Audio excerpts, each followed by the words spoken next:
नमस्कार, मैं श्रेया और आप देख रहे हैं खबरें बिहार। बढ़ते हैं खबरों की ओर।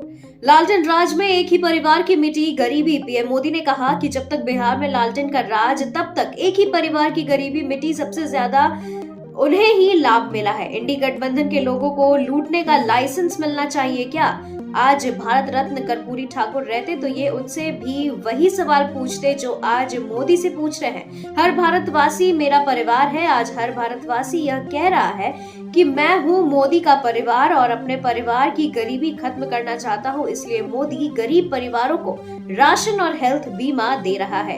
चंपारण में मोदी की हुंकार। बिहार के लाखों नौजवानों से उनका भाग्य जंगल राज लाने वाला परिवार ने छीना। पीएम मोदी ने कहा कि बिहार वो धरती है जिनसे सदियों तक देश का नेतृत्व किया है। बिहार वो धरती है जिसने एक से बढ़कर एक प्रतिभावान व्यक्तित्व भारत माँ को दिए हैं। ये सच्चाई है कि जब जब बिहार समृद्ध रहा है, तब तब भारत समृद्ध रहा है। इसलिए विकसित भारत के लिए बिहार का विकसित होना भी उतना ही जरूरी है। बिहार में जंगल राज लाने वाले परिवार यहाँ के युवाओं का सबसे बड़ा गुनहगार है। जंगल राज के जिम्मेदार परिवार ने बिहार के लाखों नौजवानों से उनका भाग्य छीन लिया। विश्वविद्यालयों के बैंक खाते पर रोक हटी, लेकिन के पाठक ने रख दी बड़ी शर्त। बिहार के विश्वविद्यालयों के बैंक खातों पर लगी रोक हटा दिया गया है। शिक्षा विभाग की बैठक में कुलपतियों ने न आने के बाद अपर मुख्य सचिव के पाठक ने सारे यूनिवर्सिटी के बैंक खातों पर रोक लगा दिया था। इसके बाद गंभीर संकट खड़ा हो गया था, लेकिन शिक्षकों से लेकर कर्मचारियों तक के वेतन रोक दिए गए थे और आज शिक्षा विभाग ने ये रोक हटा दिया है, लेकिन एक बड़ी शर्त रख दी है। शिक्षा विभाग के इस पत्र से स्पष्ट है कि बैंक खातों पर रोक सिर्फ 3 दिन के लिए हटाई गई है। 9 मार्च को शिक्षा विभाग ने फिर से सारे कुलपति, कुलसचिव एवं परीक्षा नियंत्रक की बैठक बुलाई है। अगर उस बैठक में वे शामिल नहीं होते हैं तो फिर से बैंक खातों पर रोक लगेगी। बिहार में फिर से बड़े पैमाने पर आईएएस अधिकारियों का तबादला। बिहार प्रशासनिक सेवा यानी आईएएस के 5 अधिकारियों को नई जिम्मेदारी दी गई है। जी हां, बुधवार को अधिकारियों से संबंधित स्थानांतरण एवं पदस्थापन की अधिसूचना सामान्य प्रशासन विभाग द्वारा जारी की गई है। वहीं बिहार में 4 जिलों के एसपी समेत 8 आईपीएस अधिकारियों का ट्रांसफर किया गया है। जी हां, गृह विभाग द्वारा सोमवार को इस संबंध में अधिसूचना जारी की गई और सामान्य प्रशासन विभाग के अनुसार विधु भूषण चौधरी को सूचना एवं जनसंपर्क विभाग का संयुक्त सचिव बनाया गया और इसके साथ ही राजीव रंजन सिन्हा को मुख्यमंत्री सचिवालय का उप सचिव बनाया गया। 7 मार्च को विदेश जाएंगे नीतीश कुमार। आज दिल्ली रवाना हुए मुख्यमंत्री नीतीश कुमार 1 सप्ताह के लिए विदेश दौरे पर जा रहे हैं। वहीं 7 मार्च को नीतीश यूनाइटेड किंगडम के लिए रवाना होंगे। इससे पहले बुधवार को पटना से दिल्ली के लिए वे मुख्यमंत्री जो है वो रवाना हो चुके हैं। आपको बता दें कि विदेश जाने से के लिए पिछले दिनों ही उन्होंने पटना स्थित रीजनल ऑफिस में जाकर अपना पासपोर्ट रिन्यूअल कराया था।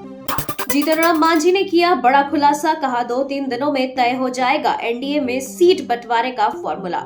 हिंदुस्तानी अवाम मोर्चा के संरक्षक जीतन राम मांझी ने पटना में मीडिया के सवालों का जवाब देते हुए कहा कि एनडीए की बैठक होगी और उसमें ये तय होगा कि कौन कहां किस सीट पर चुनाव लड़ेगा और कितने सीट पर कौन सी पार्टी चुनाव के मैदान में होगी। यह बैठक अभी नहीं हुई है, लेकिन अगले 2-3 दिन में ये बैठक हो जाएगी। उसके बाद सब कुछ फाइनल हो जाएगा। पीएम मोदी ने देश की पहली अंडर वाटर मेट्रो को दिखाई हरी झंडी। पीएम नरेंद्र मोदी ने आज 15,400 करोड़ रुपए की कई कनेक्टिविटी परियोजना का उद्घाटन और शिलान्यास किया है। जी हां, पीएम ने मंगलवार को कोलकाता में देश की पहली अंडर वाटर मेट्रो का उद्घाटन किया। इसके बाद उन्होंने मेट्रो में बैठकर सफर भी किया। मेट्रो में उन्होंने कई छात्रों से बातचीत की है। इसके अलावा पीएम मोदी ने ट्रेन में यात्रा करते हुए मेट्रो कर्मचारियों के साथ बातचीत भी की। जल्द जारी होगी बीजेपी की लोकसभा चुनावों की दूसरी लिस्ट।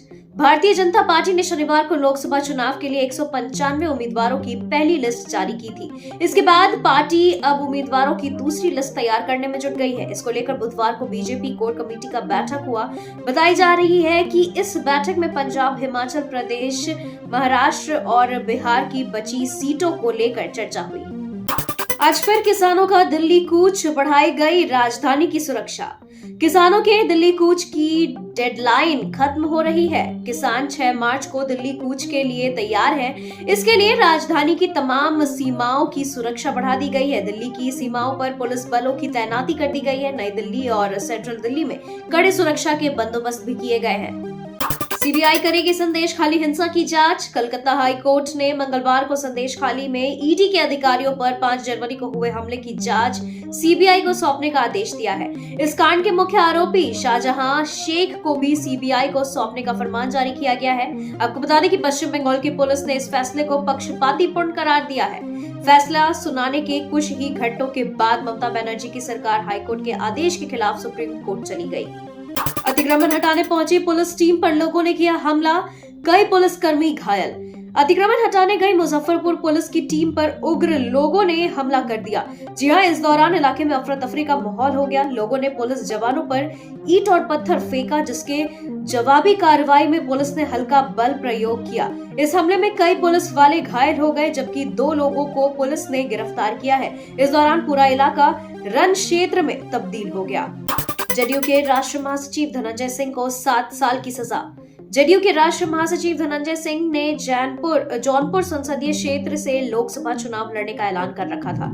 इससे पहले पिछले विधानसभा चुनाव में धनंजय सिंह ने जदयू के टिकट पर किस्मत आजमाया था, लेकिन सफलता नहीं मिली थी। धनंजय सिंह पर नमामि गंगे के प्रोजेक्ट मैनेजर का अपहरण कर धमकी देने और रंगदारी मांगने का आरोप साबित हुआ है। एक दिन पहले मंगलवार को विशेष न्यायाधीश एमपी एमएलए कोर्ट शरद त्रिपाठी ने मामले पर सुनवाई करते हुए धनंजय सिंह को दोषी करार दिया था। नालंदा में लोन दिलाने के नाम पर ठगी का खुलासा, 42,000 कैश के साथ 2 साइबर अपराधी गिरफ्तार। लोन दिलाने के नाम पर ठगी करने वाले 2 साइबर ठग को नूरसराय थाना क्षेत्र के पुलिस ने हेगनपुरा गांव के पास से गिरफ्तार किया है। गिरफ्तार आरोपी के पास से 42,000 रुपए कैश, 4 मोबाइल, 1 मोटरसाइकिल और धोखाधड़ी में इस्तेमाल करने वाले कई प्रकार के कागजात बरामद किए गए हैं। नूरसराय थाना क्षेत्र के अध्यक्ष रजनीश कुमार ने बताया कि गुप्त सूचना मिली थी कि लोन दिलाने के नाम पर धोखाधड़ी करने वाले साइबर ठग नूरसराय इलाके में आया हुआ है और सूचना के बाद पुलिस द्वारा 2 साइबर ठग को गिरफ्तार किया गया। सांसद नवनीत राणा को जान से मारने की धमकी, ओवैसी पर लगाया बड़ा आरोप। सांसद नवनीत राणा को जान से मारने की धमकी दी गई है। धमकी के बाद सांसद नवीन राणा ने अपनी पहली प्रतिक्रिया दी है। उन्होंने इस मामले में ओवैसी पर आरोप लगाया है। जी हां, धमकी मामले में सांसद ओवैसी की भी जांच होनी चाहिए और उनके खिलाफ कार्रवाई होनी चाहिए। ओवैसी और धमकी के बीच क्या संबंध है, ये जल्द ही सामने आ जाएगा। लोकसभा में सांसद ओवैसी और नवनीत राणा के बीच बहस हो गई थी। अक्सर हमें ओवैसी के कार्यकर्ताओं से धमकियां मिलती रहती है, इसलिए नवनीत राणा ने इस बात की भी जांच करने की मांग की है कि क्या इस बार भी इनके बीच कोई कनेक्शन है। केरला में छात्र की मौत के मामले में डीन और सहायक वार्डन निलंबित। पुकोडे में पशु चिकित्सा एवं पशु विज्ञान महाविद्यालय के डीन एम.के. नारायणन को पशु चिकित्सा विश्वविद्यालय के एक छात्र की मौत के मामले में मंगलवार को निलंबित कर दिया गया। कुलपति ने कहा कि विश्वविद्यालय घटना की सच्चाई का पता लगाने और अपराध में शामिल लोगों के लिए सजा सुनिश्चित करने के मकसद से सरकार और न्यायिक एजेंसियों को हर तरह से सहायता प्रदान करेंगे। अमित शाह से मिली दिग्गज गायिका आशा भोसले। महाराष्ट्र भूषण और मशहूर गायिका आशा भोसले की फोटो जीवनी पुस्तक का विमोचन केंद्रीय गृह मंत्री अमित शाह ने सह्याद्री गेस्ट हाउस में किया। सह्याद्री गेस्ट हाउस में इस कार्यक्रम में बीजेपी मुंबई अध्यक्ष आशीष शेलार और आशा भोसले मौजूद रहे। मुंबई बीजेपी अध्यक्ष विधायक आशीष शेलार की पहल और वैल्यूएबल ग्रुप के सहयोग से प्रसिद्ध फोटोग्राफर गौतम राजाध्यक्ष द्वारा आशा भोसले की तस्वीर बेस्ट ऑफ आशा पुस्तक में प्रकाशित की गई। शैतान पर चली सेंसर बोर्ड की कैची। 4 बदलावों के साथ सिनेमा घरों में रिलीज होगी अजय देवगन और आर माधवन की फिल्म। अजय देवगन, आर माधवन और ज्योतिका की आगामी अलौकिक थ्रिलर 8 मार्च को रिलीज होने वाली है। रिलीज से पहले केंद्रीय फिल्म प्रमाण बोर्ड ने इसे यूए रेटिंग दी है। जी हां, और कुछ बदलावों का सुझाव भी दिया है। शैतान वाश नाम की गुजराती फिल्म का रीमेक है और आगामी फिल्म को लेकर काफी चर्चा के बीच सीबीएफसी ने कट के साथ कुछ संशोधनों का सुझाव भी दिया है। स्ट्रोक से उबरने के बाद मिथुन चक्रवर्ती मेमोह मदालसा के साथ छुट्टियां मनाने निकले। मिथुन चक्रवर्ती को मस्तिष्क के इस्केमिक सेरेब्रोवास्कुलर दुर्घटना से पीड़ित होने के बाद 10 फरवरी को अस्पताल में भर्ती कराया गया था। उन्हें 12 फरवरी को छुट्टी दे दी गई। इसके कुछ दिनों बाद अनुभवी अभिनेता राजनेता अपने परिवार के साथ छुट्टियां मनाने के लिए रवाना हो गए। उनकी बहू मदालसा शर्मा ने एक फोटो पोस्ट किया जिसमें उनके पति मेमोह चक्रवर्ती भी थे। जाह्नवी कपूर ने जन्मदिन पर शिखर पहाड़िया और ओरी के साथ तिरुपति मंदिर के दर्शन किए। अभिनेत्री जाह्नवी कपूर 6 मार्च को 27 साल की हो गई। जी हाँ, विशेष अवसर को चिन्हित करने के लिए जाह्नवी ने कथित प्रेमी शिखर पहाड़िया और दोस्त ओरी के साथ तिरुमाला मंदिर का दौरा किया। दिव्य स्थान पर आशीर्वाद मांगते अभिनेता का एक वीडियो ऑनलाइन सामने आया है। जाह्नवी भगवान वेंकटेश के दर्शन के लिए तिरुमाला मंदिर पहुंची। मंदिर पहुंचकर जाह्नवी को वीआईपी प्रवेश की अनुमति दी गई, जहां उन्हें भगवान वेंकटेश के प्रारंभिक दर्शन का सौभाग्य मिला। YRF स्पाई यूनिवर्स में शामिल हो गई है Alia Bhatt. Blockbuster YRF spy universe में शामिल होने वाली आलिया भट्ट लगभग 6 महीने से सुर्खियों में है। अभी यशराज फिल्म के CEO अक्षय विधानी ने 5 मार्च को फिकी फ्रेम्स में इसे बड़े विकास की पुष्टि की है। अब अक्षय से लगातार YRF स्पाई यूनिवर्स के भीतर एक नए विकास का खुलासा करने के लिए कहा गया, तो उन्होंने कहा, मैं उद्योग में सबसे खराब रहस्य साझा करूंगा, जो कि आलिया भट्ट एक स्पाई यूनिवर्स फिल्म का नेतृत्व कर रही हैं और इसका शेड्यूल इस साल के अंत में शुरू होगा।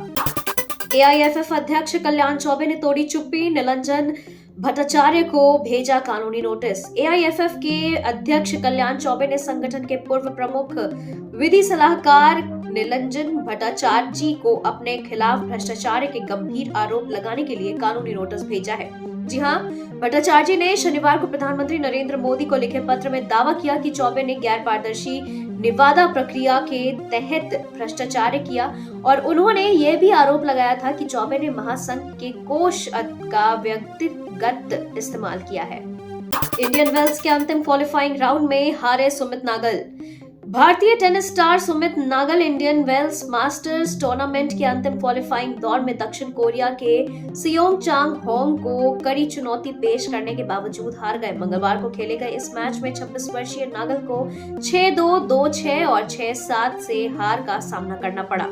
यशस्वी जायसवाल ने पहली बार टॉप 10 में मारी एंट्री। ICC ने अपने ताजा टेस्ट रैंकिंग जारी की है। वहीं भारतीय टीम के युवा सलामी बल्लेबाज यशस्वी जायसवाल ने ICC टेस्ट बल्लेबाजों की रैंकिंग में टॉप 10 में एंट्री कर ली है।